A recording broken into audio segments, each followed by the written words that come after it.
पता है, परसों मैं अपने दोस्त से मिलने गया हुआ था और वो क्या कह रहा था? वो कह रहा था कि जब कभी भी हम लोग कॉलेज में, इंजीनियरिंग कॉलेज में, कैंपस में, हम लोग अपने दोस्त के बीच और कहीं भी जब इंट्रोडक्शन करने जा रहे हैं, तो नाम के बाद जो दूसरा चीज़ आता है जिससे हमारी पहचान होती है, वो होता है हमारा राज्य, हमारा स्टेट, हमारा लोकेशन। तो हमें बिहार कहते हुए बड़ी शर्म आती है, एक हिचकिचाहट सी होती है। ताज्जुब करने वाली बात है कि एजुकेटेड एरिया में भी बिहार जैसे राज्यों का ये हाल की छवि है।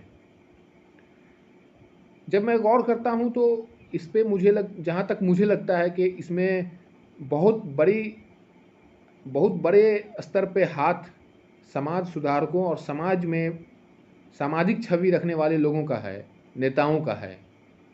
अभी बीते कुछ ही दिन पहले हमारे नेता, हमारे मुख्यमंत्री जी महात्मा गांधी बापू का नाम नहीं ले पा रहे थे सही से।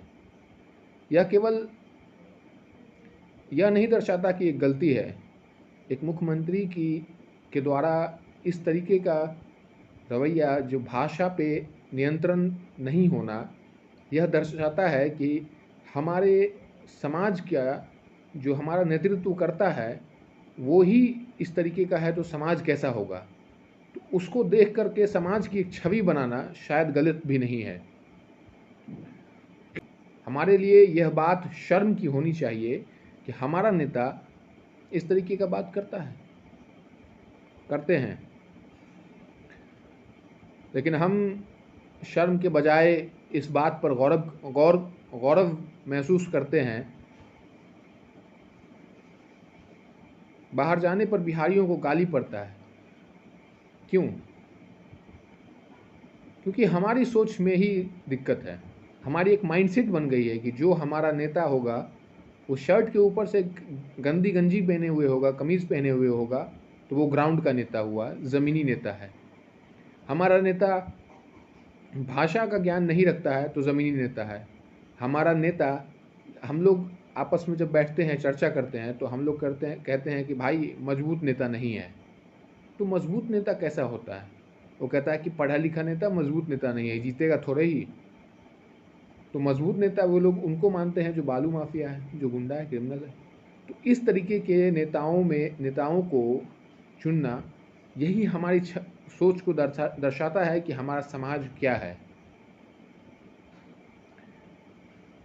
इसका परिणाम हमें दिखता है कि बिहार जैसे स्टेट का एजुकेशन लेवल क्या है।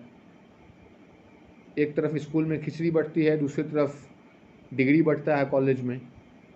और आए दिन आ रहे खबरों में जो दिखता है कि एग्ज़ाम लीक हो गया। ये तमाम चीज़ें ये दिखाती है कि कहीं ना कहीं हमारे पूरे समाज में एक गड़बड़ी है। और जब तक समाज नहीं सुधरेगा तब तक हमारे नेता वही होंगे जो ख़राब हैं, जो गलत हैं। इसीलिए जब अपना नेता चुने, जब वोट करें, जो कि आपकी सबसे बड़ी ताकत है। तमाम नेताओं को इसी बात से डर लगता है कि आखिर वोट उसे मिलेगा कि नहीं।